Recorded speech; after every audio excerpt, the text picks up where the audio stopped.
Pronto, tá gravando já aqui. Eu já estou com ele gravando aqui a tela. Então, assim, Como chama o dispositivo que você está usando aí? Camtasia é um Ok. softwarezinho que eu uso para gravar videoaula e ele faz com que você grave a tela do computador, né? Aí aparece a tela do computador sendo gravada. Aí, como está projetando a minha tela com a minha imagem, então ele está gravando tudo aqui. Os alunos estão vendo o que está sendo projetado na tela, né? Então tá Beleza, tranquilo, então. Tranquilo. tá? Eu Ok. vou, depois que eu gravar, eu Vou dar faço. chave do microfone aqui. Depois que eu gravar, eu faço a edição e a gente hospeda na plataforma. Você dá uma olhadinha com o Douglas. Se você por algum motivo falar assim que não ficou legal, a Beleza. gente remarca a aula, não tem problema não. Mas agora aqui tudo que está sendo feito aqui na tela do computador está sendo gravado, tá bom? Beleza, beleza. Tá Valeu. bom? Tomou a aula, tá? Eu tô por aqui, tá? Beleza, eu agradeço. Obrigado, Maulinho. Então tá, então assim, Um abraço. falou. Então a gente percebe que vocês já estão aqui acostumados com esse mecanismo aqui, né, da sala. Então, prazer, meu nome é Cristiano, né? Essa a nossa oportunidade, a gente está trabalhando aí com a Física 2. Essa disciplina ela tem apenas uma carga horária de 45 horas. E o que, que nós fizemos? Né? Nós fizemos aí praticamente 2 capítulos, né? Colocamos só 2 capítulos para rodar na disciplina. E esses capítulos basicamente são o quê? É uma modelagem matemática dos movimentos periódicos, né? Que a gente tem alguns na natureza, né? Outros dispositivos que foram criados, inventados pelo homem. Então a gente faz a modelagem matemática para fazer a descrição desses movimentos, né? E também a outra videoaula o outro capítulo é um capítulo de mecânica dos fluidos, né? Nesse capítulo aí de mecânica dos fluidos, a gente trabalha basicamente as condições dos fluidos quando eles estão em equilíbrio, né? Que são em repouso, né? E depois a gente trabalha a modelagem matemática de algumas grandezas físicas dos fluidos quando os fluidos estão ali se movimentando. Lembrando que, né, nessa parte aí do movimento já a gente precisa levar em consideração que esse escoamento seja um escoamento laminar, então não pode ser um escoamento turbulento, né? E a gente exclui a possibilidade de haver viscosidade no fluido. Então perceba que é uma situação bem hipotética, né? Uma situação que dificilmente a gente encontra na natureza, mas é uma situação que permite a gente fazer a descrição matemática. Então, nós vamos fazer o seguinte, eu vou dividir essa videoaula aqui, eu vou dividir ela em 4 períodos, tá certo? Em 4 etapas, em 4 momentos. Aí nós vamos fazer o seguinte, o primeiro momento vai ser quando eu estiver apresentando a parte teórica, eu vou novamente apresentar para vocês a parte teórica do primeiro capítulo, que é o capítulo de modelagem de movimentos harmônicos, né? O segundo momento vai ser um momento que vocês vão interagir, fazer alguma pergunta, né? Colocar alguma observação, caso queiram. O terceiro momento eu vou também apresentar mais uma vez a parte teórica do segundo capítulo, que é o capítulo de mecânica dos fluidos, né? E o quarto e último momento vai ser quando vocês vão fazer novamente interferências, perguntas, colocações sobre esse último capítulo. Tá certo? Posso começar então? Tranquilo? Bom, então, o que, que eu vou fazer? Eu já vou compartilhar com vocês aqui a primeira tela nossa, que é a tela da modelagem dos sistemas de MHS, tá certo? Pronto, já fiz o compartilhamento aí. Todos vocês estão vendo a tela? Dá um okzinho aqui, só para eu saber se está todo mundo vendo a tela. Tá ok? Todo mundo está vendo a tela? Perfeito, ótimo. Então todos vocês estão vendo a tela, maravilha. Então deixa eu abrir novamente a tela aqui para eu também ver a tela aqui com vocês, certo? Tá aqui, então deixa eu ir lá então. Pronto.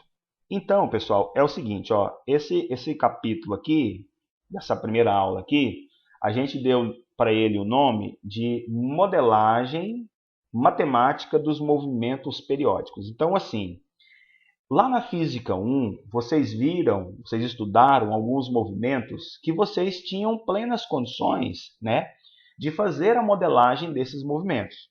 Só que lá você tinha movimentos, assim, quando você estuda alguns movimentos na natureza, esses movimentos eles podem ser determinísticos ou eles podem ser estocásticos. O que são movimentos determinísticos? Os movimentos determinísticos são aqueles movimentos previsíveis. São movimentos que nós conseguimos escrever uma modelagem matemática que nos dá a capacidade de prever alguma informação desses movimentos. Então, vou lembrar com vocês lá, o que vocês estudaram, por exemplo, em Física 1? Ah, vocês estudaram lá movimento uniforme, né? Movimento uniformemente variado, os movimentos circulares. E lá naqueles movimentos, lá na Física 1, quando vocês estavam estudando, vocês viram lá algumas equações que modelavam, por exemplo, a posição, que permitia você encontrar a posição do móvel em função do tempo, que permitia você encontrar a velocidade do móvel em função do tempo. Então, aqui é a mesma coisa, a gente vai ter alguns movimentos que nós vamos modelar esses movimentos matematicamente, tá certo? E modelando esses movimentos matematicamente, a gente consegue ter, então, as equações aí que conseguem dar para a gente previsões, tá certo? Previsões do quê? Mesma coisa, da posição, da velocidade e da aceleração, ok? Então, eu coloquei para vocês aí, nesse próximo slide aí, um movimento que na verdade é um movimento que vocês conhecem muito bem, que é o MCU, o Movimento Circular Uniforme. O que esse MCU é? É um movimento que vocês viram na Física 1. É um movimento que tem uma velocidade de módulo constante, uma trajetória em cima de uma circunferência, então esse movimento a gente já conhece as informações dele. Só que quando eu pego esse movimento e projeto ele no eixo X ou no eixo Y, perceba para você ver aqui nesse gráfico aqui, ó, nós temos aqui a partícula aqui realizando o movimento, por exemplo, no sentido anti-horário. O movimento que essa partícula aqui executa é um MCU, tá certo?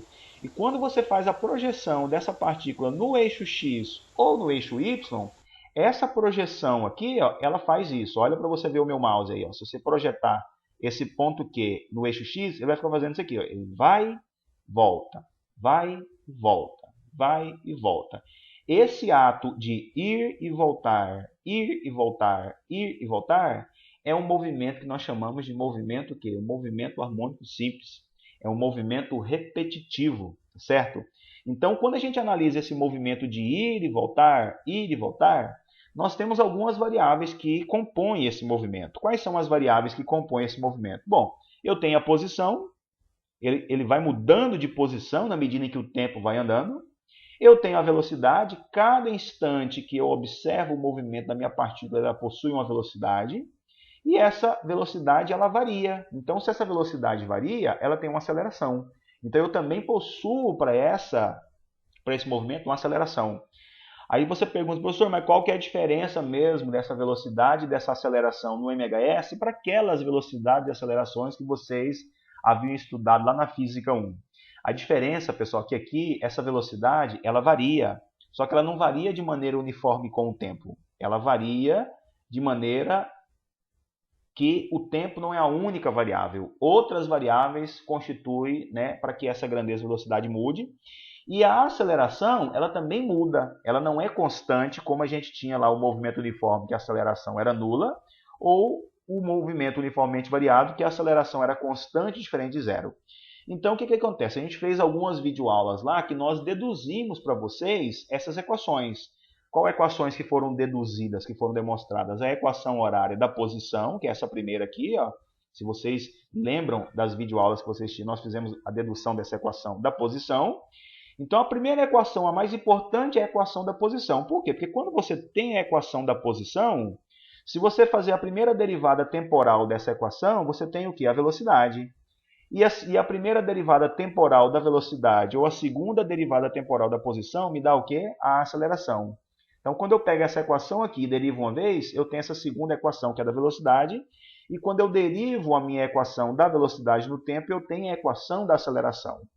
Pois bem, então eu tenho aqui, pessoal, as três equações que modelam para mim o MHS. As três equações que permitem que eu descreva a posição, a velocidade e a aceleração do meu movimento harmônico simples. Agora, o detalhe é que essas equações são simples ou elas são complexas? Elas são equações que nós chamamos de simples. Por que elas são equações simples? Nós temos aqui dois tipos de equação na matemática. Você tem equações simples e você tem equações complexas. Qual que é a diferença de uma equação simples para uma equação complexa? A equação simples ela tem poucas variáveis. Ela correlaciona poucas coisas. A equação complexa, ela correlaciona mais de uma variável. Então, quando você olha, por exemplo, essa primeira equação aqui, ó, que é a equação da posição, perceba, qual que é a única variável que eu tenho aqui dentro da minha equação? É o tempo, que é uma variável independente, que ela varia sem depender de nenhuma outra variável, não é verdade? Quando a gente olha para o relógio, o tempo no relógio flui independente de qualquer outra coisa na natureza, né? Então, o tempo é uma variável que nós chamamos de variável independente. Então, quando você olha nessa equação, a única variável que está aqui dentro é o tempo, porque a letra A que aparece representa o quê? A amplitude, que é constante. O ômega que aparece aqui dentro, né, é a frequência angular, que também é constante, esse ômega. O φ, ou θ0, que aparece aqui, também é uma constante, que é a fase inicial. Então, essa equação aqui é uma equação simples, né? É uma equação que possui apenas duas variáveis. Quem são as variáveis? A posição e o tempo. E a mesma coisa acontece quando eu olho aqui para a equação da velocidade e da aceleração. Então, olhando aqui para a equação da velocidade, também eu estou percebendo que a minha equação da velocidade possui apenas uma variável, que é quem? Que é o tempo, tá certo? Tem alguém pedindo para entrar aqui na sala? Deixa eu só autorizar aqui, pessoal. Pronto, autorizei. Vamos voltar lá para a aula. Então, aqui está as nossas três equações que facilmente a gente consegue obter. Aí, detalhe, amigos. Aqui, nesse momento que a gente estuda aqui os movimentos harmônicos simples, quais são os movimentos harmônicos simples que nós vamos estudar aqui nesse capítulo? São basicamente três. O pêndulo simples, o pêndulo físico, o sistema massa-mola, o pêndulo de torção. Esses quatro que eu citei são movimentos conservativos, ou seja, movimentos que não têm nenhuma força dissipativa. E tem aqui um último movimento, que é um movimento dissipativo. Um movimento que nós chamamos de movimento amortecido, tá certo? Então, o grande lance é, essas equações, elas são válidas, essas equações que eu estou mostrando aqui, a equação da posição, da velocidade e da aceleração. Elas são válidas para quais tipos de NHS? Para qualquer tipo de NHS. Então, independente do NHS que você está estudando, seja ele um pêndulo simples, um pêndulo físico, né, um sistema um sistema massa-mola, as equações que descrevem para esse NHS a posição, a velocidade e a aceleração são essas três equações aqui, né? Agora, vale a pena lembrar que todo movimento harmônico ele tem o que nós chamamos de frequência e período. O que é frequência? A frequência é a grandeza que mede o número de repetições que você observa ali ao longo do tempo, né? Aqui essa equação que eu coloquei, ele já está mostrando a correlação da frequência com o período, né? Mas para quem assistiu às videoaulas, perceberam lá que existe um conceito inicial original da frequência, né? Que é o número de repetições, o número de voltas, o número de vezes que o movimento se repete no dado intervalo de tempo. E eu tenho um outro conceito que também está associado com os movimentos harmônicos simples, os movimentos repetitivos, que é o conceito de período.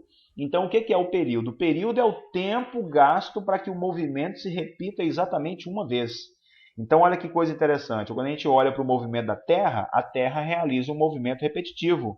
É um movimento composto, né? Nós temos ali um movimento de rotação, que é o movimento que ela faz em torno do próprio eixo, né? E um outro movimento de translação, que é o movimento que ela faz em torno do Sol. Esses dois movimentos, movimento composto que a Terra tem, cada um deles tem um período.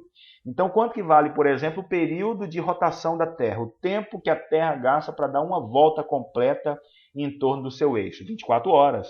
Quanto que vale o período de translação da Terra? 365 dias e 6 horas, né? É 365 dias e 6 horas. Aí, a cada 4 anos, você vai somando essas 6 horas, 4 vezes 6, 24.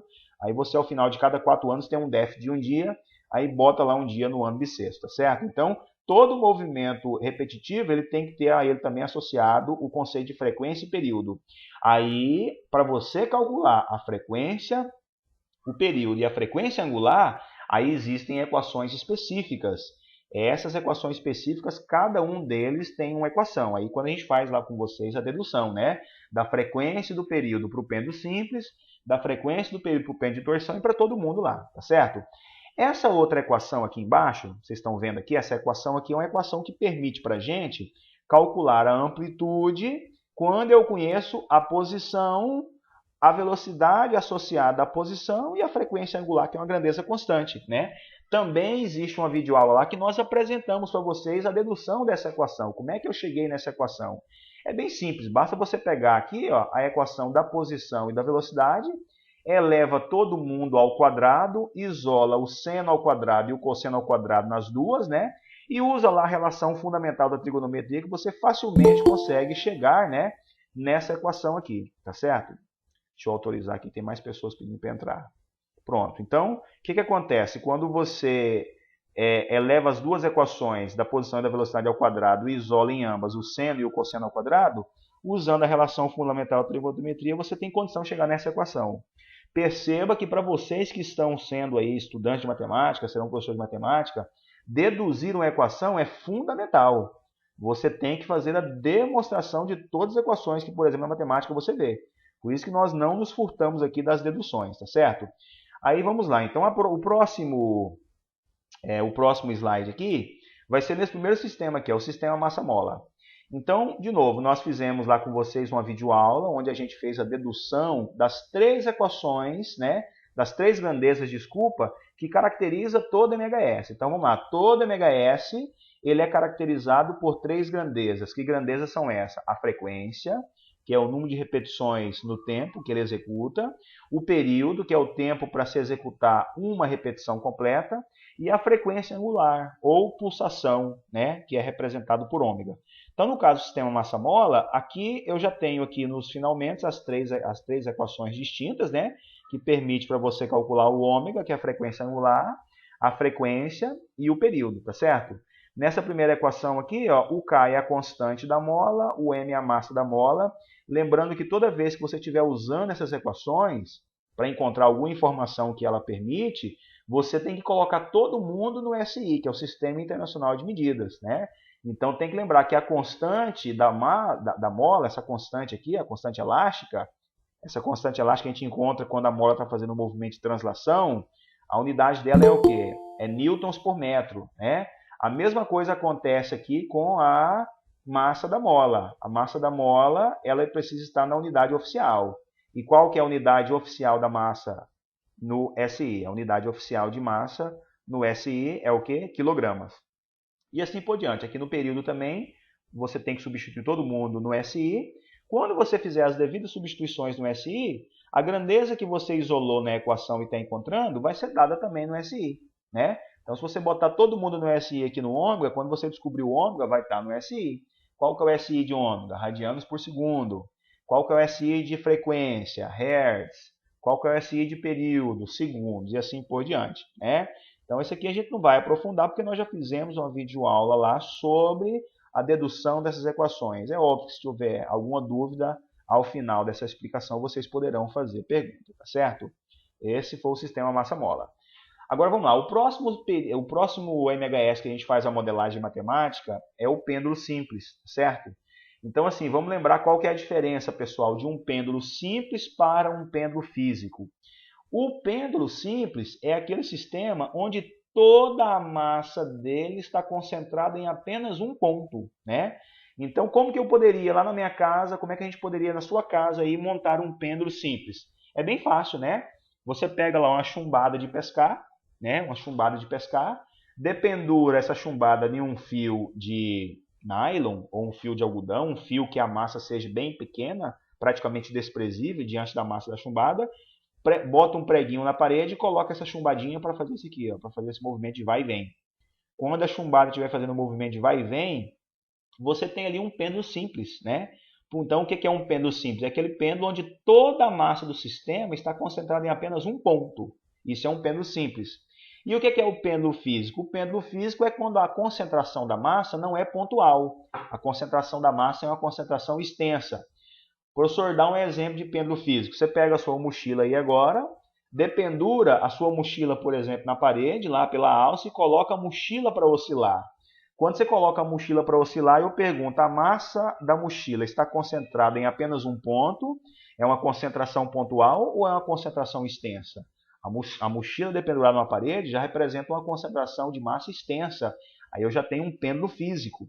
Aí você me pergunta assim, professor, mas por que é importante o cara estudar um pêndulo simples, que é um sistema assim, praticamente quase que inexistente na natureza, ele é praticamente inexistente em alguns aparatos tecnológicos que nós temos. Ó, a gente estuda o pêndulo simples porque ele pode ser um artifício, por exemplo, que permite a mim calcular a aceleração da gravidade, né? Você pode, na sua casa, perfeitamente montar aí no seu escritório um pêndulo simples, calcular nesse pêndulo simples o valor da frequência ou do período, né? E pode ver se a gravidade que você vai encontrar no planeta Terra, a gravidade que você vai encontrar isolando a gravidade na equação, é o valor que a literatura traz. Então, quanto é que a literatura traz para a gente de gravidade lá? Não é cerca de 9,8 metros por segundo? Essa gravidade ela varia com a latitude. Existem algumas tabelinhas que mostram, né, como que ela está variando com a latitude. Aí você pega o GTS, liga o seu GTS, vê a latitude que o seu escritório, por exemplo, tem, né, e vê lá quanto que essa tabelinha está informando de gravidade. Você vai perceber que o erro que você encontra é um erro muito pequeno. É um erro aí de 1, 2% no máximo, né? Nós até fizemos aqui com a turma presencial da engenharia um artigo, a gente até conseguiu publicar, vai sair agora esse primeiro semestre, de um experimento que a gente propôs, né, para o professor fazer no ensino médio, onde ele consegue, com a montagem de um pêndulo simples, né, em sala de aula, embora seja um sistema dissipativo, mas para você pegar um intervalo de tempo pequeno, você consegue com precisão encontrar o valor da aceleração da gravidade com um erro aí entre 1 e 2%. Esse erro é um erro muito pequeno, né? Considerando aí o sistema não ser um sistema conservativo, tá certo? Então essas equações vocês já estão familiarizadas com ela, né?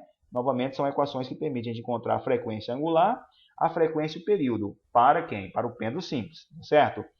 O outro pêndulo que a gente apresenta para vocês, um outro sistema aqui também é um sistema repetitivo, é o sistema de torção, é o pêndulo de torção, né? Então a gente colocou aqui uma imagem, por exemplo, de um sistema que executa aqui uma torção, né? Essa roda Catarina. Essa roda Catarina ela tem aqui associado uma mola, tá certo? E esse sistema ele é colocado para realizar uma oscilação, ou seja, um movimento de rotação. Quando ele está realizando esse movimento de rotação, olha aqui o meu mouse, ó, ele vai e volta, vai e volta, vai e volta. Esse movimento de ir, voltar, não é um movimento repetitivo? Não é um movimento harmônico simples? Então ele é harmônico porque ele é repetitivo.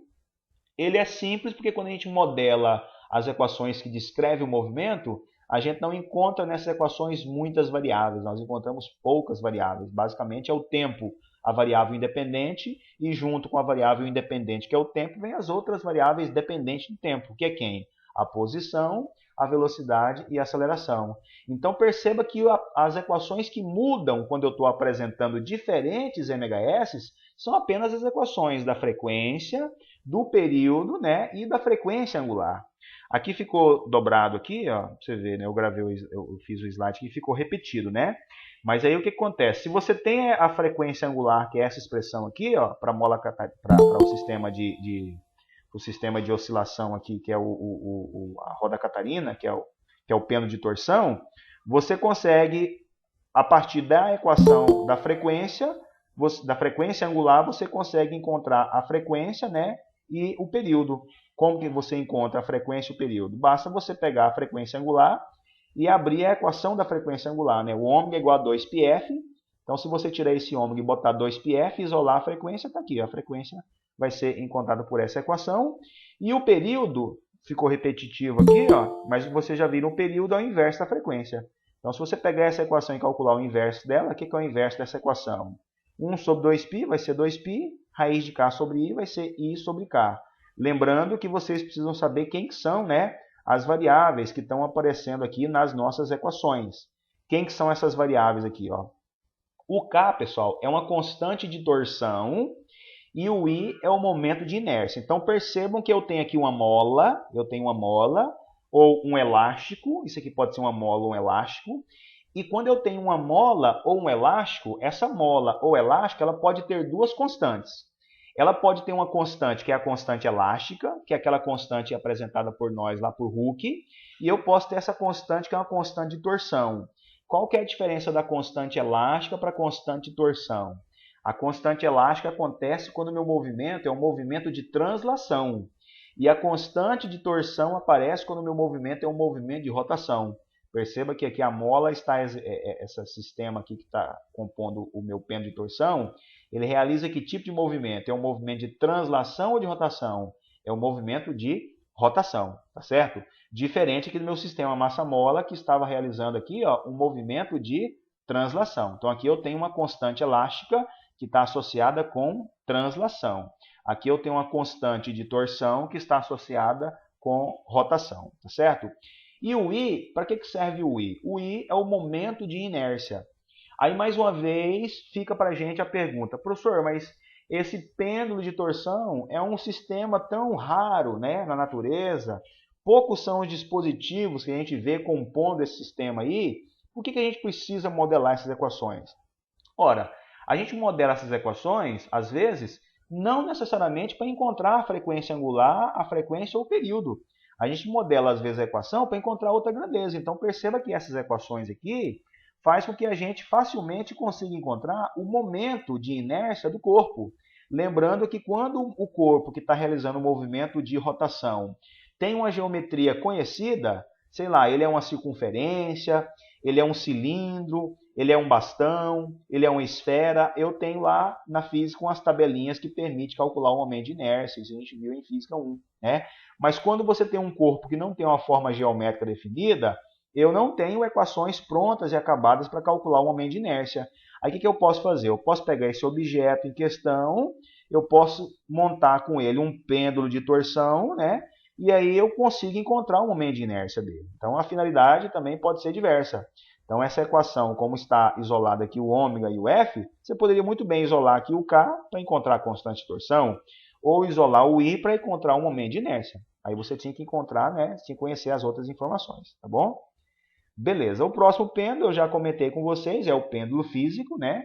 Lembra que a diferença do pêndulo simples para o pêndulo físico é que no pêndulo simples, toda a massa do sistema tem uma concentração pontual. Já no pêndulo físico, a massa tem uma concentração, o quê? Tem uma concentração dispersa, não é uma concentração pontual. É uma concentração extensa, beleza? Mais uma vez, a gente precisa, para cada MHS, encontrar as equações da frequência angular, do período e da frequência, né? Nós temos videoaula onde a gente fez a dedução para vocês, essas equações, né? Espero que todos tenham assistido as videoaulas lá, feito os exercícios, né? A gente mostrou nas videoaulas como é que eu encontro lá a frequência angular, que é o ômega, né? Perceba que essa frequência angular depende dessas informações, ó, da massa, da aceleração da gravidade, desse D. Quem que é o D? O D é a distância entre o centro de massa do corpo até o ponto onde tem a articulação, ou seja, o ponto em torno do qual se dá a rotação, certo? E o I, mais uma vez, o I representa o quê? O momento de inércia do corpo, tá certo? Então, se esse corpo for um corpo que tiver uma geometria conhecida, a gente já tem tabela pronta e acabada para encontrar o momento de inércia. Porém, se for um corpo que não tem um formato geométrico conhecido, a gente pode usar essa equação aqui para encontrar o momento de inércia. Daí eu vou ter que montar nesse corpo um sistema onde ele seja constituído, né, de um pêndulo físico, tá certo? Com essa equação conhecida, a gente encontra o período. Basta você pegar o ômega e no lugar do ômega botar 2π sobre t, e isola o t, que é o período, está aqui a equação do período. Tendo o período, a gente também encontra a frequência, porque a frequência é o inverso do período, tá certo? Esse aqui é o pêndulo físico, beleza? Bom, deixa eu passar o próximo slide. Pronto. Também nós temos aqui a possibilidade de medir nesses sistemas as energias, certo? Então vamos lá. Quando a gente vai calcular a energia em um sistema, a gente tem que lembrar o seguinte. Primeiro, a grandeza física chamada de energia. Energia tem conceito? Existe palavra suficiente na ciência capaz de conceituar para a gente o que é energia? Não. Nós não temos condições de conceituar a grandeza física e a energia. E aí, diante da impossibilidade que nós temos de conceituar a energia, sobra para nós apenas a capacidade de caracterizar as energias que nós vemos no sistema. Então, se eu perguntar para qualquer um de vocês o que é energia, vocês não saberão me dizer o que é energia. Mas se eu perguntar para vocês quais são os tipos de energia vocês conhecem, certamente vocês vão me dizer uma série de energias que vocês conhecem. Por exemplo, a energia cinética é a energia que está associada com o movimento. A energia potencial é a energia que está armazenada, né? E aí segue a vida, né? Então, por exemplo, como que eu faço para descobrir os tipos de energia que tem no sistema? Então, você tem que olhar para o sistema. Por exemplo, aqui quando eu olho para qualquer um dos sistemas que eu apresentei para vocês, eu percebo que o sistema tem movimento. Então, todo sistema que tem movimento tem ao sistema associado que tipo de energia? A energia cinética, porque a energia cinética é aquela que está associada ao movimento. E eu percebo que esse sistema ele também possui força, né? Ele possui força e ele consegue conservar essa energia cinética guardada nas extremidades. Então, quando eu olho para um pêndulo simples, ele desloca até a extremidade, para, depois ele volta, desloca até outra extremidade e para. Isso acontece com o pêndulo físico, com o pêndulo simples, com o pêndulo de torção, com o sistema massa-mola. Então eu percebo que todos esses sistemas eles têm energia cinética e energia potencial. Então, de novo, o que é energia potencial? É a energia que está armazenada. Então eu coloquei aqui que a energia que eu tenho no meu sistema vai ser a somatória dessas duas energias, da energia cinética e da energia potencial, certo? Como é que a gente aprendeu a calcular a energia cinética? Meio de mv². Como é que a gente aprendeu a calcular a energia potencial elástica num sistema que faz uma translação de mola? Meio de kx². Então agora, basta você pegar essas equações e substituir o V por aquela equação primeira que nós modelamos, que é a velocidade em função do tempo, e onde tem o x é a primeira equação da posição. Se você substituir as duas equações lá e elevar ao quadrado e resolver, você vai chegar, pessoal, nessa equação aqui, ó, meio de Ka².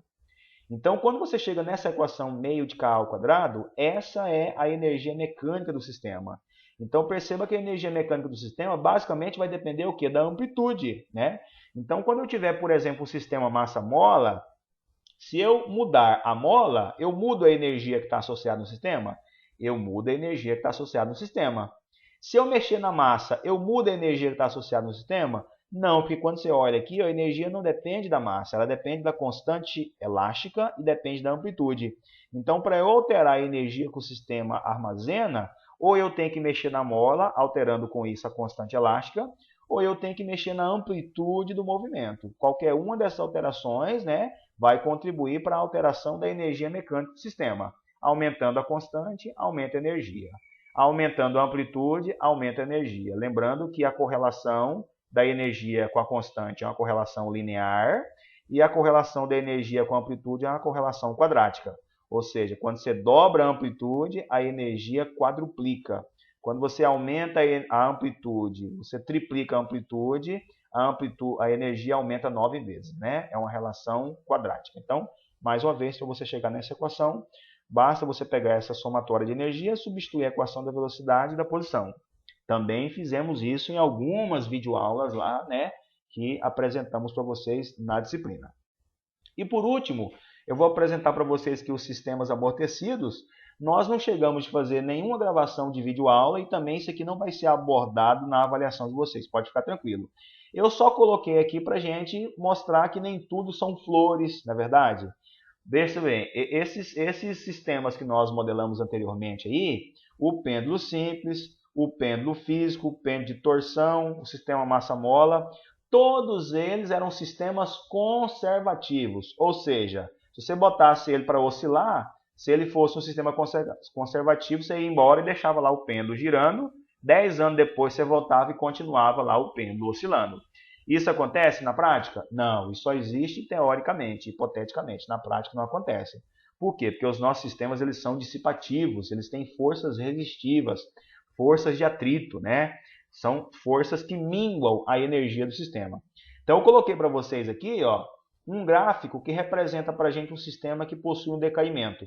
Então olha só, se eu tivesse aqui um sistema conservativo, eu teria a preservação da amplitude. Então o sistema ia ficar oscilando aqui, ó, subindo, descendo, subindo, descendo, subindo, descendo, ad eternamente. Ou seja, a minha amplitude não ia variar.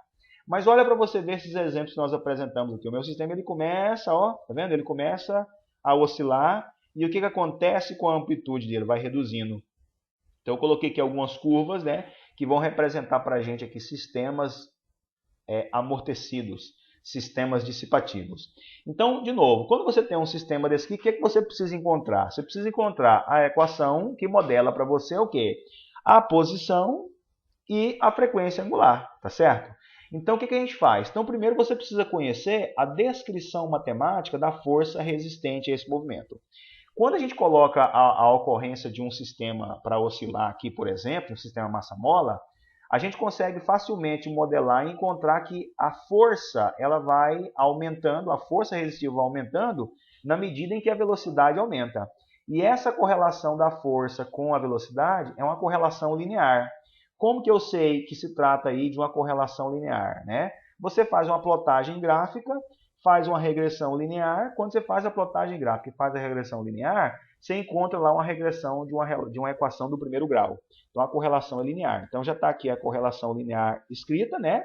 A outra força que existe é a força elástica. A somatória das duas é a força resultante, que de acordo com a segunda lei de Newton, né, é a massa vezes a aceleração. Pronto.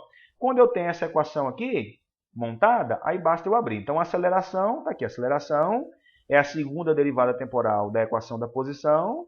A velocidade é a primeira derivada temporal da posição. E a posição, a gente modelou ela.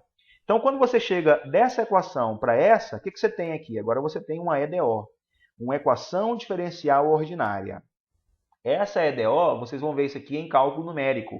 Imagino que vocês não devem estar ainda fazendo cálculo numérico. Vocês devem estar no cálculo 1, 2, 3. Se vocês estiverem em cálculo numérico, vocês vão aprender a resolver as EDOs e as EDS, né? As equações diferenciais ordinárias e as equações diferenciais superiores, né? As EDOs são equações simples. Por que são equações simples? Porque elas possuem só uma variável. Se você olhar aqui, a única variável que aparece na equação, quem que é? É o tempo. Então, quando você resolve essa equação diferencial ordinária, você vai ter essa expressão aqui, que é a expressão de quem? Da posição. É a equação horária da posição. Então, olha aqui dentro. Qual que é a única variável que tem dentro de toda essa equação?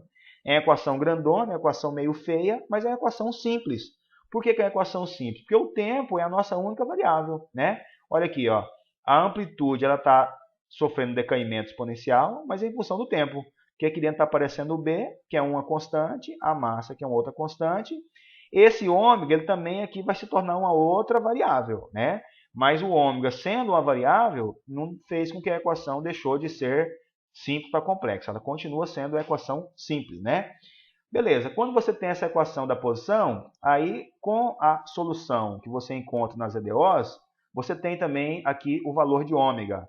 Quem que é o ômega? É a frequência angular. Essa frequência angular, ela aparece escrita dessa forma aqui. É raiz quadrada de K sobre M menos B ao quadrado sobre 4M. Quando eu olho para uma equação que tem dentro uma raiz quadrada, é preciso ficar atento. Porque dentro de uma raiz quadrada, eu posso ter um número real, certo? A resposta disso aqui pode ser um número real ou pode ser um número imaginário. Quando que isso aqui vai ser um número real? Quando eu tiver dentro da raiz uma coisa positiva ou nula. Mas se dentro da minha raiz eu tiver algo negativo, eu vou ter um número o quê? Um número imaginário. Então, esse delta, eu chamei tudo aqui dentro de delta. Então, esse delta ele pode ser igual a zero, ele pode ser menor que zero, ele pode ser maior que zero. Quando esse delta aqui for igual a zero, o meu sistema amortecido é chamado de sistema crítico. Então, o que é um sistema crítico? É, no caso, o amortecedor de um carro. Então, o que um amortecedor de um carro faz quando ele está funcionando? Você puxa o amortecedor, ou o carro, por exemplo, passa em um buraco, a roda desce junto com a suspensão e ele volta para cima novamente, né? Ele volta para cima novamente para que o carro não desça e você sinta o impacto. Então, todo amortecedor, quando está novinho, quando está funcionando, ele tem um comportamento que nós chamamos de comportamento crítico. Então, esse ômega é um ômega bem pequenininho. Ele é tão pequeno que ele tende a zero. Se ele é tão pequeno que tende a zero, então tudo que está dentro da raiz tem que ser igual a zero. Então, esse delta tem que ser igual a zero. Se você chamar tudo isso aqui de delta e colocar igual a zero, você pode isolar o B. E aí, quando você isolar o B, você vai ter que B vai ser igual a 2 raiz de km. Então, quando o B, que é o coeficiente aqui quando o B, que é o coeficiente aqui que faz o decaimento da velocidade em função do tempo, foi exatamente igual a 2 raiz de km, o meu sistema amortecido vai ser classificado como um sistema crítico. Agora, deixa eu tomar uma água aqui porque eu estou falando muito. Vamos lá, desculpa. Mas eu posso ter um sistema amortecido onde esse ômega tem um valor ainda menor. Ele vai ter um valor que não é igual a zero, mas é um valor que se aproxima ainda mais de zero. Nessa oportunidade, a gente chama esse sistema de um sistema hiperamortecido, né? Qual seria um exemplo de um sistema hiperamortecido? Então, o primeiro sistema é o sistema crítico, que é o amortecedor do carro funcionando. Um sistema hiperamortecido poderia ser, por exemplo, aquele de porta. Vocês já viram algumas portas que em cima da porta tem um amortecedor e você abre a porta, adentra o ambiente e solta a porta. E a porta sozinha vai fechando lentamente. Ela vai fechando assim de forma bem lenta até que ela encoste no portal sem ser batida, sem sofrer um impacto forte. Então aquilo ali também é um sistema amortecido. Então aquele sistema é um sistema que nós chamamos de sistema hiperamortecido. Então isso acontece quando esse delta, que é o que está dentro dessa raiz, é menor que zero. Então se você pegar tudo que dá da raiz e colocar menor que zero, você vai encontrar que o B é maior que 2 raiz de km.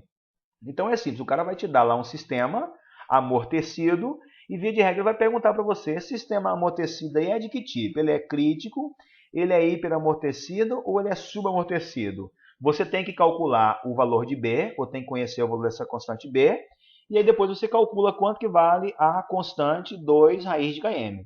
Se o B for igual a 2 raiz de km, o sistema é crítico. Se o B for maior que 2 raiz de km, o sistema é hiperamortecido. E se o nosso B for menor que 2 raiz de km, o sistema ele é subamortecido. Então, vamos lá. O sistema crítico é o amortecedor do carro, funcionando normalmente. O sistema hiperamortecido é aquela molinha que fica em cima lá das portas, né? E o sistema subamortecido? O sistema subamortecido é esse azul que eu coloquei para vocês aqui, ó. Ele vai e volta, ele vai descendo lentamente. Gente, um exemplo bem clássico de sistema subamortecido é o amortecedor do carro que vai para o pau. O amortecedor do carro que estoura. Alguém já viu na rua um carro com amortecedor quebrado? Como é que eu identifico na rua quando passa por mim um carro que está com o amortecedor quebrado? É bem fácil, né? Ele passa no quebra-mola, ele fica pulando, subindo e descendo, subindo e descendo. Aí o condutor fica lá dentro assim, ó, subindo e descendo. Daqui a pouco ele cai num buraco e de novo o carro fica pulando, né? Se você parar o carro, ele vai continuar pulando. Aí ele vai pulando devagarzinho até que ele para, né? Esse sistema está amortecido? Ele está amortecido. Mas é um sistema subamortecido. O amortecimento dele foi para o pau, né? Embora tenha um amortecedor lá, mas o que está acontecendo ali, eu tenho basicamente uma mola. Então, ele quando está subamortecido, ele quase tende àquele sistema massa-mola. Então, a massa seria toda a carcaça do carro que está subindo e descendo, né? E a mola são as molas que existem ali, na onde? Que existem ali na carcaça, né? Na suspensão do veículo. É óbvio que ele possui ele é um movimento dissipativo, porque ele fica subindo e descendo até um certo tempo, depois ele para. Então a força resistiva que ele está encontrando, ela vem através dessa constante B, certo? Então esses aqui são os nossos sistemas, né, amortecidos, são sistemas que são aí dissipativos, ok? Então nós terminamos aqui o primeiro momento, eu vou abrir agora o segundo momento, que é o momento em que vocês fazem perguntas, né? Fazem algumas colocações, fazem algumas observações, né? Então eu vou ser bem democrático. Vamos ver aqui quem é que vai ser o primeiro. Coloque o nome de vocês aí no chat primeiro, né? E aí, a hora que vocês colocarem o nome no chat, aí eu já vou aqui abrindo. Vamos só, no início, manter um pouco fechado, quem não estiver participando, o áudio, para que não haja interferência aqui na qualidade da nossa webconf, tá bom? Alguém tem alguma pergunta, alguma colocação? Estou à disposição de vocês.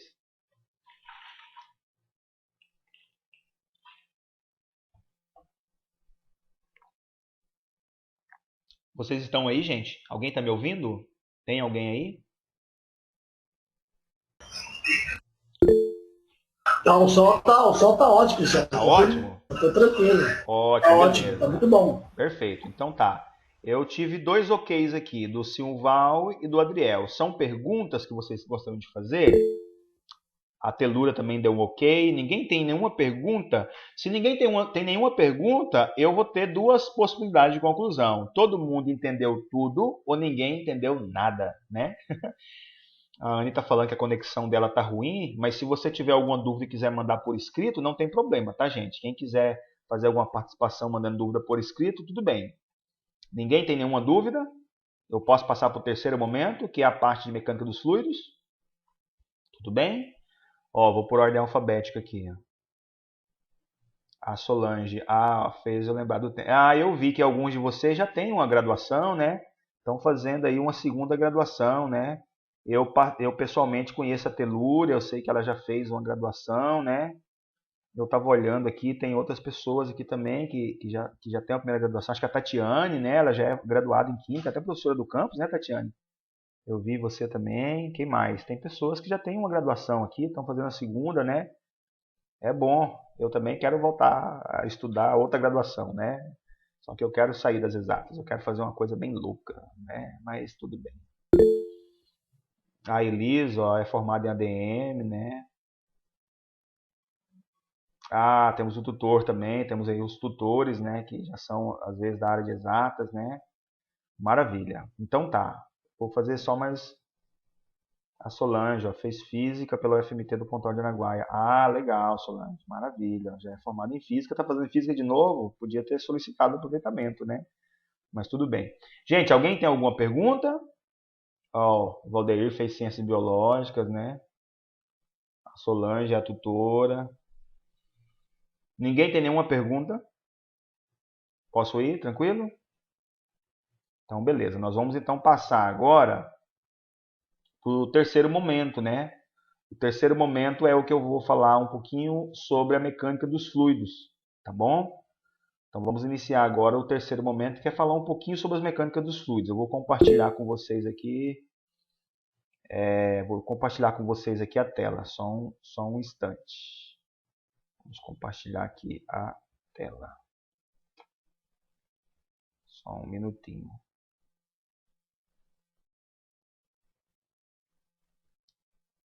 Pronto, beleza. Já está aberto aí a tela, a nossa tela dos slides. Vamos fazer de novo a pergunta. Todo mundo está visualizando a tela de slide, do slide aí? Dá um okzinho pra gente. Está todo mundo visualizando? Essa parte agora é mais curta, tá, gente? É rapidão. Ok, todo mundo está vendo. Perfeito. Então eu vou lá então começar essa parte aqui que é a mecânica dos fluidos. Então, amigos, é assim, a área de mecânica dos fluidos, como eu já havia abreviado para vocês no início lá, nós vamos fazer o seguinte. Primeiro a gente vai estudar aqui fluidos, né? Fluidos que tenham duas prováveis condições. Ou eles vão estar parados, ou seja, em repouso, ou eles vão estar em movimento, tá certo? Então, a gente começa aqui com a parte dos fluidos que estão em repouso, né, parados, essa parte a gente chama de hidrostática, né? E antes da gente lançar a mão das grandezas que a gente vê, tem duas grandezas elementares que a gente precisa relembrar, que são os conceitos de densidade e os conceitos de massa específica, né? Então, como é que você calcula a densidade de um corpo? A densidade é a razão entre a massa e o volume. E como é que você calcula a massa específica de um corpo? Também é a razão da massa pelo volume, né? Aí fica assim, professor, mas a equação não é a mesma? Os conceitos não são iguais? Não, os conceitos são diferentes. Densidade é distinto de massa específica. Qual que é a diferença entre densidade e massa específica? Olha só, a densidade é uma característica do corpo e a massa específica é uma característica do material que constitui um corpo. Então vamos fazer um exemplo assim hipotético agora na sua mente aí. Você pega uma bola, pensa numa bola. Você pegou uma bola, aí eu peço para você calcular a densidade da bola. Como é que você calcula a densidade da bola? Você tem que ter a massa da bola e o volume da bola. Como é que você encontra a massa da bola? Bota a bola em cima de uma balança, você achou a massa da bola. Como que você encontra o volume da bola? Ora, a bola tem o formato de uma esfera, né? Eu sei que a esfera, eu posso encontrar o volume da esfera pela equação 4/3 de πr ao cubo. Calculo o diâmetro da bola, divido por 2, tem o raio, 4/3 de πr ao cubo, pronto, tem o volume da bola. Encontrei a massa e o volume, divido um pelo outro, eu tenho a densidade. A densidade é uma característica do objeto, do corpo, não do material. Aí eu peço para você, nessa mesma bola, para você encontrar a massa específica da bola. Como é que você encontra a massa específica? De novo, é a razão entre a massa e o volume. A massa não mudou, você encontra a massa fazendo o quê? Colocando essa bola em cima da balança, né? Agora o volume, você tem que pegar essa bola e murchar ela, você tem que compactar essa bola. Aí depois que você compactar completamente a bola, né, você vai ter o volume dela agora compactado. Esse volume é um volume menor do que o anterior. Aí você, com esse volume compactado, encontra o valor desse volume compactado. Aí com esse volume já compactado, você faz novamente a divisão entre a massa e o volume. Aí você vai ter uma segunda grandeza, que é a massa específica. Então, pergunta, para o caso da bola, o que seria maior, a densidade ou a massa específica? Quem que vocês acham que é maior, a densidade ou a massa específica para essa bola? Respondam para mim aí, vamos ver aqui. É maior a densidade ou a massa específica numa bola? O que vocês acham? Respondam aí. Vamos ver. Ninguém respondeu até agora. Estão com dúvida? O que seria maior para a bola, a densidade ou a massa específica? A Telura já falou, silenciou. A densidade. Será que a densidade é maior? Ó, o Valdeir disse que a massa específica. Ó, essa pergunta é uma pergunta matemática, ó. É uma pergunta matemática. Vocês têm condição de responder. Então, de novo, vou voltar aqui, ó. Você tá olhando aqui a densidade e a massa específica. Quando você está calculando a densidade e a massa específica da bola, a massa vai mudar? A massa da bola cheia ou a massa da bola murcha tem diferença? Não, não vai ter nenhuma diferença. O ar que saiu lá de dentro tem uma massa praticamente desprezível, né? Então a massa aqui é igual. Agora, quando eu compactei a massa da bola, quando eu compactei a bola, o volume aumentou ou diminuiu? O volume diminuiu. Então, quando você tem uma razão, se você diminuir o denominador, a razão faz o quê? Aumenta. Então, para essa bola, a massa específica vai ser maior ou menor que a densidade? A massa específica é maior que a densidade. Então, no caso de uma bola, a massa específica seria maior que a densidade. Só que veja bem, aqui a gente vai trabalhar muito mais com o conceito de massa específica. Professor, por que a gente trabalha muito mais com o conceito de massa específica?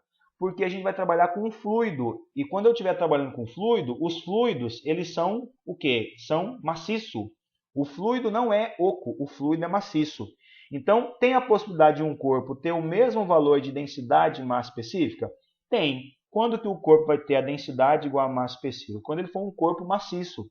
Por exemplo, se eu pegar uma bola de bilhar, que é aquela bola de jogar sinuca, aquela bola tem o mesmo valor de densidade e massa específica. Por quê? Porque ele está compactado. Ele não é um corpo oco, tá certo? Um outro aspecto também muito interessante que a gente consegue discernir, aqui a questão da densidade da massa específica, é assim, ó. Você pega uma barra metálica e joga na água. O que acontece quando você pega uma barra de aço, uma barra de ferro e joga na água? A barra afunda. A barra não afunda? Certo, a barra afunda. E quando eu olho para um navio? O navio é feito de aço, de metal. Quando o navio é jogado na água, o navio afunda ou ele fica flutuando? Ele fica flutuando.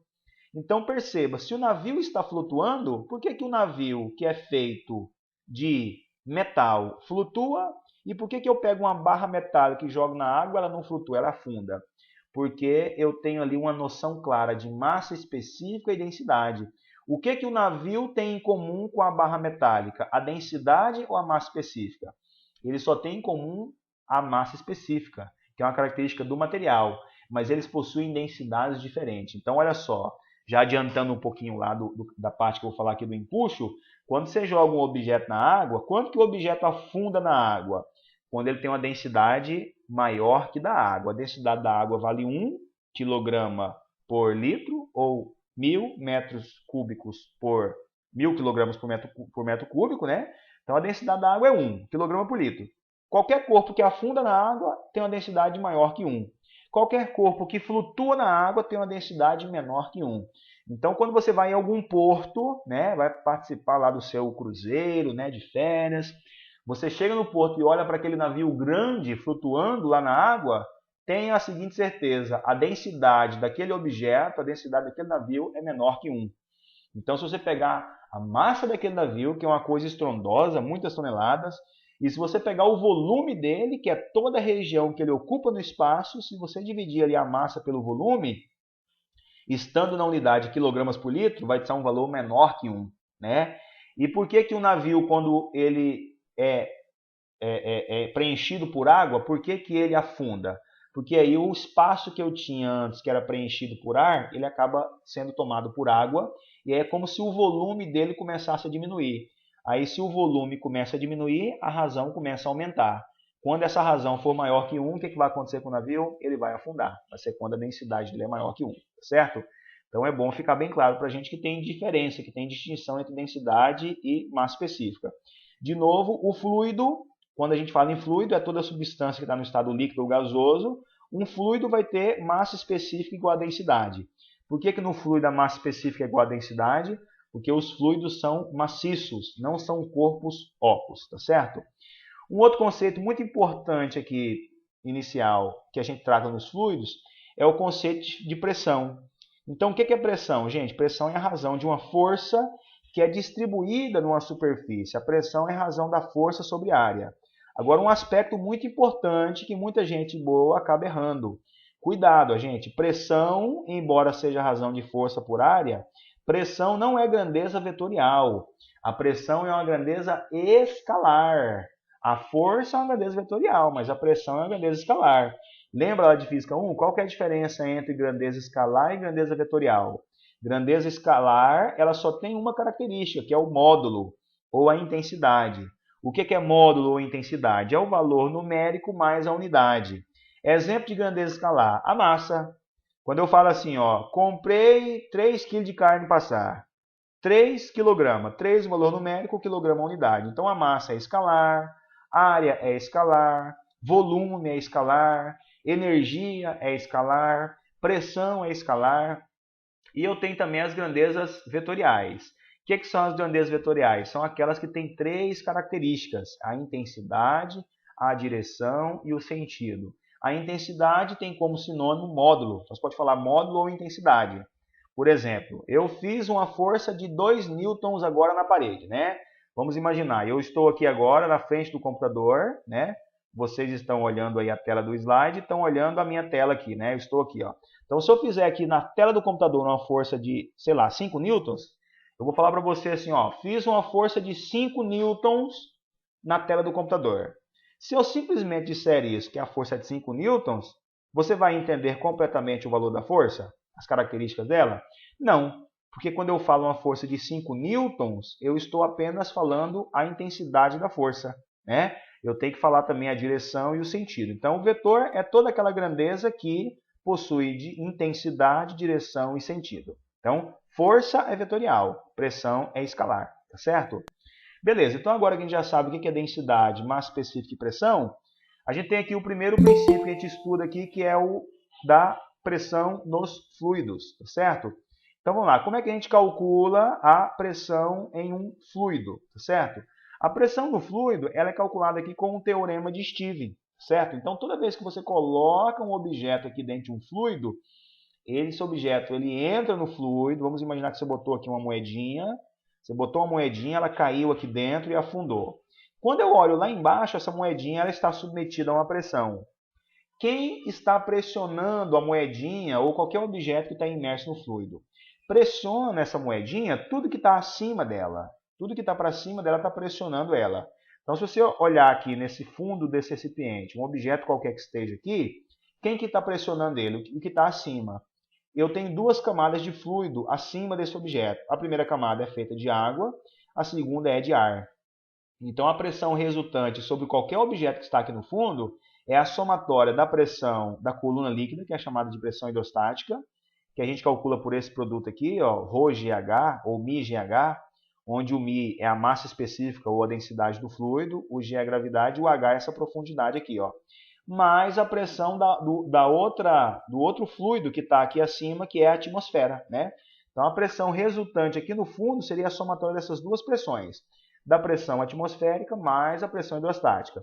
De novo, para você chegar nessa equação da pressão hidrostática, que é μGH, nós fizemos videoaula lá que a gente fez a dedução dessa equação aqui do teorema de Stevens, certo? Então, beleza, esse aqui é o teorema de Stevens, permite que a gente calcule a pressão, né, resultante do fluido. Agora, detalhe, quando você estiver fazendo as questões lá, né, não se esqueça para encontrar a pressão no SI, você precisa ter todo mundo aqui dentro no SI. Então, vamos lá, qual que é o SI de pressão? O SI de pressão é o quê? Pascal, ou Newton por metro quadrado.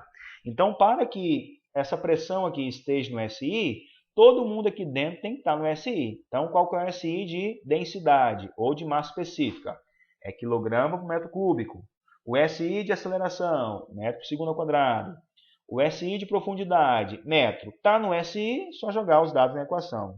Não está no SI, tem que fazer a conversão para jogar os dados aí na equação, certo? Também nós temos aqui o princípio de Pascal. foi um princípio que deu para a gente condições de criar vários dispositivos que são muito úteis até hoje, né? Como é o caso da prensa hidráulica, do freio hidráulico que nós temos no nosso veículo, né? Então, em resumo, o princípio de Pascal, ele permite com que a gente consiga obter forças grandes a partir de forças pequenas. Então, eu coloquei aqui um exemplo que seria um elevador hidráulico, né? Esse elevador hidráulico ele tem 2 pistões, né? É um vaso comunicante aqui, né? Então, ele tem aqui 2 pistões, né? E esses 2 pistões aqui estão trabalhando da seguinte forma. Tem um primeiro pistão aqui que tem uma área menor e um segundo pistão que tem uma área maior. Nesse pistão de área menor, eu faço uma força pequena e no segundo pistão de área maior aparece uma força maior. Por que aqui, aparecendo uma força pequena, me faz surgir do outro lado uma força maior? Porque o princípio de Pascal diz o seguinte, que os acréscimos de pressão em um ponto do fluido, eles são transmitidos integralmente para todos os pontos. Então, quando você faz uma força de cá, teve um acréscimo de pressão ΔP. Esse acréscimo de pressão ΔP, ele é transmitido para todo lado. Então, se aqui for ΔP, do outro lado também vai ser ΔP. Se na esquerda for 2 ΔP, do outro lado vai ser 2 ΔP. Então, o acréscimo de pressão é o mesmo. Mas para que a pressão dos dois lados seja a mesma, lembrando que pressão é a razão da força pela área, então se de um lado eu tenho uma área pequena, eu vou ter uma força pequena. Do outro eu tenho uma área grande, eu vou ter uma força grande, certo? Então, o princípio de Pascal ele permite a gente fazer com que esses dispositivos possuam ou façam surgir forças grandes a partir de forças pequenas, beleza? Em suma, é isso que o princípio de Pascal traz. Eu coloquei também aqui um experimento, que é o experimento de Torricelli, né? A gente tem lá uma videoaula gravada sobre o experimento de Torricelli, né? Que é um experimento que mostra como que o Torricelli adquiriu, né? Encontrou pela primeira vez a pressão atmosférica. Foi realizando um experimento bem delicado, né? Ao nível do mar, com o uso de uma proveta de 1 metro, né? E colocando lá dentro mercúrio. Quando ele botou a proveta cheia de mercúrio, né? De 1 metro e inseriu a parte aberta nela dentro de uma outra vasilha que tinha mercúrio, quando ele soltou e abriu a tampa lá, o que ele percebeu? Que o mercúrio que estava dentro começou a descer, nessa parte de cima foi preenchida por vácuo e aqui ficou uma altura de 78 centímetros, né, de mercúrio. Então, quando a gente olha aqui embaixo, essas duas partes aqui de baixo estão alinhadas dentro do mesmo fluido, então a pressão é a mesma. Aí ele concluiu, então, que a atmosfera ela é equivalente, toda a camada da atmosfera, ela é equivalente a uma outra camada de fluido, de mercúrio, que tem uma altura de quanto? De 78 centímetros. Então, se você pegar essas informações aqui, ó, 78 centímetros de mercúrio, e jogar lá na equação do princípio de Stevens, você vai ter o valor no SI. Então, você pega 78 centímetros, transforma para metro, dá 0,78, e encontra na literatura lá o valor da densidade do mercúrio, que é 13,6 gramas por centímetro cúbico, né? No SI vai dar 13,6 vezes 10 ao cubo. Adota G igual a 9,8. Se você substituir, vai dar aproximadamente quanto? 1 vezes 10 a quinta Pascal, que é o valor da pressão da atmosfera ao nível do mar. Então, o experimento de Torricelli serve para isso, né? Para a gente encontrar o valor da pressão da atmosfera ao nível do mar. E aqui a última parte da hidrostática é o princípio de Arquimedes, né? Arquimedes é um grego, né? Ele descobriu que toda vez que a gente colocava um fluido imerso, um objeto imerso no fluido, esses objetos eles ficavam com o seu peso atenuado. Existia ali uma força vertical ascendente atuando no objeto. Essa força vertical ascendente, o Arquimedes chamou de empuxo. Não está aparecendo aqui, tá, gente? Mas deveria aparecer. Tinha que ter uma setinha aqui em cima, tá? Então, tem que ter uma setinha aqui em cima. Por quê? Porque isso aqui é uma força. E se é uma força, é um vetor. Ela tem intensidade, direção e sentido. Como é que eu calculo o empuxo em qualquer objeto que está imerso em fluido? O empuxo é μgv. Também nós fizemos lá a dedução dessa equação. Quem que é μ, g e v? O μ é a massa específica do fluido, o g é a gravidade e o v é o volume de fluido deslocado. Então, você pega uma bola e coloca metade da bola dentro da água, existe um empuxo ali ascendente, atenuando o peso da bola. Se você enfia toda a bola na água, o que acontece? O empuxo aumentou porque o fluido foi o volume de fluido que foi deslocado foi maior. Aqui a gente colocou um experimento bem simples aqui, ó. Tá aqui o objeto, tá vendo? Esse objeto, ele tem um peso de 4 newtons, né? Está aqui o dinamômetro marcando o peso dele. Quando eu coloco ele completamente imerso na água, o que acontece? Parte da água é extravasada e cai aqui na balança. E aí eu meço. Perceba que essa água que foi extravasada, ela tem quanto de peso? 3 newtons. E o peso aparente do objeto foi reduzido de 4 para 1. Então, o que eu concluo? Eu concluo que eu tenho para baixo uma força-peso que não mudou, que continua sendo de 4 newtons, e para cima eu vou ter uma força auxiliar, que é o empuxo, que está atenuando o peso desse corpo aqui, que vale exatamente quanto? 3 newtons. Então, o empuxo ele é literalmente igual ao valor do peso do fluido que foi deslocado, certo? Então, por exemplo, quando eu coloco duas pessoas dentro da água e eu tenho um mais gordo e outro mais magro, qual deles vai estar submetido ao maior empuxo? O que é mais gordo ou o que é mais magro? O que é mais gordo. Por quê? Porque quando ele entra na água, ele desloca um volume maior, tá certo? Desculpe aí pelo exemplo de quem é gordo ou magro, eu não estou fazendo nenhuma crítica, né? Mas eu só estou querendo mostrar que o empuxo, ele depende do quê? Do volume deslocado, tá certo? Beleza. E agora nós temos a próxima parte aqui, que é a parte dos fluidos em movimento. A parte dos fluidos em movimento são só duas equações, a equação da continuidade e a equação do Bernoulli. Ambas as equações nós também fizemos a dedução delas, a demonstração delas nas videoaulas. Lembrando que para você usar essas equações aqui, ó, você tem que ter um fluido que tem um escoamento laminar e não turbulento. E o fluido não pode ter viscosidade, tá certo? Ele tem que ser um fluido desprovido de viscosidade. Lembrando que viscosidade é uma espécie de atrito entre as moléculas do fluido. Eu coloquei para vocês aqui uma figura bem simples de um escoamento de um gás, né? Percebe que quando o gás está aqui dentro desse recipiente, ele está limitado pelas barreiras do recipiente e aqui dentro o escoamento é laminar, tá certo? Aqui a gente tem uma fase de transição, onde o escoamento vai deixando de ser laminar e passa a ser um escoamento que turbulento. Então esse exemplo aqui é um exemplo, por exemplo, de um gás. Na sua casa você também pode fazer um exemplo aí de um escoamento que deixa de ser laminar para ser turbulento. Como? Você vai na cozinha, liga a torneira com um volume de água, uma vazão de água bem fininha, bem pouquinha. Quando aquele filete de água está descendo a torneira, aquilo lá é um escoamento laminar. Quando você abre toda a torneira e ela passa a esguichar, aí você já tem um escoamento que nós chamamos de escoamento turbulento.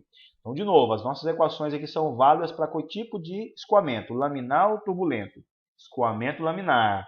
Com um fluido que tem viscosidade ou sem viscosidade? Um fluido sem viscosidade. Então, essa primeira equação, que é a equação da continuidade, é uma equação matemática, bem simples de ser obtida. Eu coloquei aqui um ducto, onde um fluido passa de uma região 1 para uma região 2. Na região 1, por exemplo, a área é maior, na região 2 a área é menor. O volume que estava na região 1 foi integralmente transferido para a região 2. Então, eu coloquei aqui ΔV1 igual a ΔV2, né? O volume da região 1 é igual ao volume da região 2. Como é que você calcula o volume? Considerando aqui um recipiente com formato cilíndrico, o volume seria a área da base vezes a altura. Então, você abre a equação, a área da base vezes a altura, divide os dois lados pelo tempo, a altura dividido pelo tempo vai ser a velocidade, sobra a área. Pronto, então essa é a equação da continuidade. O produto da área vezes a velocidade, em cada secção, ele é constante. E é constante igual a quem? Igual a vazão. Perceba que para obter essa equação a gente dividiu pelo tempo. O que é a razão do volume pelo tempo? É a vazão. Pronto, essa aqui é a equação, né, da continuidade, beleza? E quando você tem um fluido, além de sofrer mudança nas dimensões, ele também sofre uma mudança no potencial gravitacional. Perceba que eu tenho aqui uma variação de potencial gravitacional. O potencial gravitacional ele é análogo ao potencial elétrico, né? Como que você calcula o potencial gravitacional de um ponto? É o produto da gravidade pela altura. Então aqui eu tenho uma altura y1 e aqui eu tenho altura y2. Então o produto GY1 é um potencial gravitacional, o produto GY2 é um outro potencial gravitacional. As mudanças de potenciais gravitacionais causam mudança também na pressão do fluido. E aí como é que eu faço para correlacionar essa variação da pressão do fluido das regiões 1 para a região 2? Eu uso a equação de Bernoulli. Também nós já fizemos para vocês a dedução da equação de Bernoulli. É uma dedução relativamente simples, você usa lá a equação da conservação da energia, né? O teorema do trabalho, né? O teorema do trabalho para um sistema conservativo, partindo dessa equação você consegue facilmente, né, chegar aqui na equação de Bernoulli, beleza?